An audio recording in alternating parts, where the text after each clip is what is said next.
Hello guys and welcome back to FatbossTV. Today we're looking at the Fetid Devourer encounter from recent testing within the Uldir raid on the battle for Azeroth Beta. This three-headed boss has very few abilities and appears after a first test to simply be a beat the Enrage type of fight. Like all of our boss previews, let's jump in from the start and cover all of the mechanics and discuss our thoughts and feedback at the end. Now to start off with, it's important where you position the boss. This is because on a timer he will cast Shockwave Stomp. This deals a small amount of damage to the raid and knocks back all players a very large distance. By positioning the boss in one of the 6 alcoves within the room, the raid can position themselves to the side so they're simply knocked into the walls, saving them having to travel huge distances to get back to the boss. The only issue with tanking the boss in one of these locations is when the corruption corpuscles spawn. These eggs spawn in sets of 2 in any of the 6 alcoves within the room and remain stationary, casting Enticing Essence. If this cast completes, the boss will quickly move towards the egg and begin to cast Consume Corruption. This will consume the egg and heal the boss for 10% health. These eggs, however, while we were testing had very little health, so it was very easy to kill them off before the boss cast. We had melee kill the egg nearest the boss, whilst ranged killed the furthest. If an egg ever spawned on top of the boss, Fetid would still have to wait for the Enticing Essence cast to finish before he could actually begin to consume it. But as it is so nearby, any eggs directly on top of the boss should probably be killed by both DPS first, as the boss does have far less distance to travel before he does begin to consume it. Aside from that mechanic, the entire raid must watch out for Rotting Regurgitation. This frontal cone breath will fire off towards a single player in your raid once the boss reaches 100% energy. Getting hit deals a burst of damage, followed by a nasty dot. By standing close to the boss, you can very easily avoid this long casted cone. The healers to keep an eye on is the Malodorous Miasma debuff. This is a dot applied to random players lasting 18 seconds. When it expires, it will turn into Deadly Disease. This is a much harder hitting dot that only lasts 6 seconds. It is important that players with the initial dot are kept healthy during the first 18 seconds and then are spot healed when it transforms into this Deadly Disease. Now for your tanks to watch out for is the Thrashing Terrorist stacks. The boss starts with 3 of these and drops one with every single melee attack. The buffs themselves don't do anything apart from act as a countdown, as once the final stack is gone, he'll cast Terrible Thrash on the nearest player to the current tank. This is a short cast that deals 300% melee damage, and the boss already hits hard, so add 300% on top of that and it hurts a lot. This happens constantly throughout the fight, and as a result it does really force you to use 2 tanks for this encounter. This ability is actually made worse when the boss enrages when he reaches 50% health, as he will begin to do 25% more damage. You need to make sure that you have at least active mitigation up for every single time this ability comes in, otherwise you will be flat out one-shot. Talking about the Enrage, not only does it cause the boss to deal 25% more damage, he'll also be taking 50% more damage. So you want to be saving Bloodlust for when Execute kicks in, or when your second set of 3-minute cooldowns come up, rather than just using it on the pool. But that's the encounter. Don't die to the tank ability, dodge the cone, kill the eggs when they spawn, healers, top the players with the dots, and make sure that everyone positions themselves so that knockback fires you into a wall. But before we do finish our video, let us leave some feedback, and I'm sure we have quite a lot, so what are our thoughts? Well, we might as well start off by saying that this is the first boss that we've tested during the beta that we just didn't enjoy. We've been pretty clear on our podcast before on how we typically hate these butcher-style encounters, so it's probably no surprise to most of you. But I think this time around our reasoning has a little bit more magnitude than just a dislike for this style of encounter.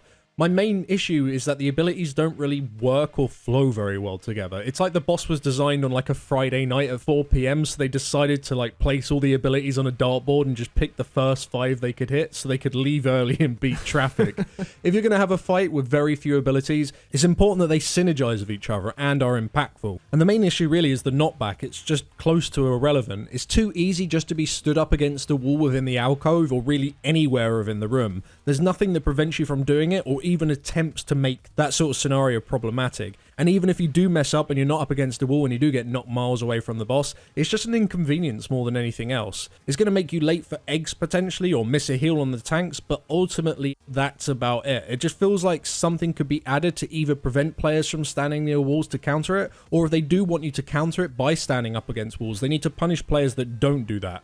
So perhaps if you get knocked so far away, you get an additional slow, which makes you even later to the group. Or even you take additional damage. You could even do a Scorpion style thing, where perhaps add spawn if you're knocked into patches around the room. Something along those lines. But the main issue with the knockback is the fact that you can use the alcoves even if an egg spawns there. The boss should almost definitely instantly eat an egg if it's too close to him. The fact that the DPS can just cleave off the boss onto an egg constantly just seems kind of silly. The eggs take ages to spawn and are incredibly obvious where they are going to spawn, so you have plenty of time to move the boss into a different alcove if you wanted to. By moving the boss also gives another job for your tanks to manage rather than just keeping an eye on thrash stacks, but it also makes the knockback more of a factor as you'll need to dynamically change your position with the room so you're always up against the wall. You can encourage people to do this by also making the spawn animation of the eggs actually deal damage. It's an open garbage chute shooting down blood and shit all over the floor. It could at least do some ticking damage. The knockback is also kind of weak for the first 50% and too infrequent enough for healers to feel like raid healing is important.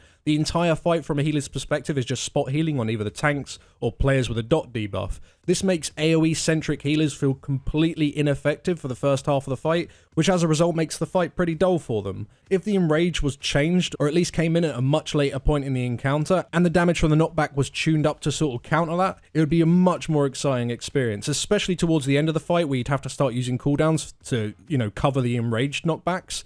You may have to remove the damage increase on the boss aspect of the Enrage as a result, because of course execute damage would be pretty insane at that last sort of 20%, but that also could be fixed with just, decent health tuning. Alternatively, you could just make the eggs deal ticking damage to the raid. That kind of gives another reason for DPS to swap to them quickly, which was kind of a bit of a struggle because they had so little health, only a few DPS went and killed them. Now everyone is super, excited to go and kill those eggs, but it also gives AoE healers something to do. That's true. So maybe you could do something like that. A small mechanical thing to mention, they should make it so the Thrashing Terror, the hit on the other tank, that should one-hit a non-tank player, regardless if they have an immunity or not. If they do make it so this encounter has a tight Enrage, in its current state, what you can do, you can solo tank it. You can have one tank always have the boss, and you can just rotate 2 Havoc Demon Hunters into each take turns at taking the big hit, because you can just blade dance it every other time. So, I don't think they intentionally want to kick out more tanks. It seems like quite a few of the bosses in this instance at the moment can be one-tanked, and I'm sure they don't want that to be the case, so wanted to point that out before, everyone's desperate to get 2 Havoc Demon Hunters in and kick out their poor other tank. One thing I think they've done quite well is kind of making the area feel like a garbage chute, of all the shit coming down from the sky, and you have to go and kill the rotten remains that the boss wants to go and eat. That's quite neat, but it feels like they've kind of forgot the boss had 3 heads. Yeah, that's true. If you're going to have a boss with 3 heads, it feels like it should probably have a 3-head ability. I guess you could say, like, the additional hit on the tank, it might be like another one of the heads just hitting a tank. I guess you could argue that.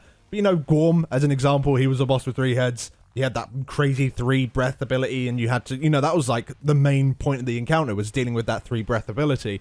It feels like this boss, it might as well have 1 head. It could just be a giant cube at the moment, because it really doesn't matter that the boss has multiple heads. And I think if you're going to use a cool model like this, it should probably be incorporated mechanically as well.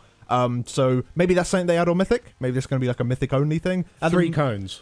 Oh god, 3 cones. You 3 different cones. I mean, let's look at the room as well. It's an icy room. It's an icy ass room. Where's the fucking frost breath? Well, if the thing is, if you're gonna have a frost breath, it's gonna be really hard to see in the icy ass room. Maybe you're gonna have to make it like a purpley frost breath. Maybe they could have a series of cones and make it like a dance. Maybe something along those lines. Yeah, maybe make that cone breath maybe a little bit more impactful. Because right now it kind of just punishes people that are really out of position. Mainly if you got knocked back. But then again, the knockback and the cone don't always line up very closely. You normally have time to run back to the boss and then avoid it. So maybe they just need to make those 2 closer and make it so the breath is maybe more impactful that way. Because right now you have to be pretty fucking tired and asleep to kind of get hit by the breath. You have a long time to react. You mentioned Mythic briefly. There is some information on Mythic in the Dungeon Journal. However, the only thing that is listed there is that a new egg spawns that just takes longer for the boss to become enticed to go and consume it. It'll probably just have loads of health and you have to focus it down. That's exactly what it sounds like. If that's the only change for Mythic, then God help us. Well, the thing is that I'm sure there are way more changes. Most of the bosses don't have their Mythic mechanics listed, and if they are, they're probably in an incomplete state. But adding that kind of like large mob for you to go and attack, kind of dragging your DPS away from the boss, you might actually be quite interesting in those sort of min-max situations where you really need to send basically the minimum amount of DPS over there while maximizing the damage on the boss. So you'll be doing like loads of multi-dotters, and maybe you'll be rearing the boss slightly close to it so you can cleave and it'll be really close, that kind of stuff. So having a big egg isn't necessarily a bad idea, but I think it might need a little bit more than that. But just to kind of summarize all of our stuff, it just feels like 1 or 2 mechanical changes need to happen to this fight just to make it feel a little bit more cohesive. Me and Loz are never really going to like these kind of patchwork style fights, really. It's never going to be the top on our list, but this one feels particularly weak at the moment. Fortunately, they've tested it early. They have a lot of time to fix some things, and let's just hope they do. But thank you very much for watching, guys. If you enjoyed this boss preview, then do drop us down a like. It helps us out a lot. If you've got your own ideas about this encounter, drop them down in the comments. We will be keeping a close eye. And before we do end the video, we'd like to give a massive thank you to all of our supporters over on Patreon. Thank you so much for your continued support. We appreciate every single one of you. And we shall see you all in the next video. Thanks for watching. Thank you very much.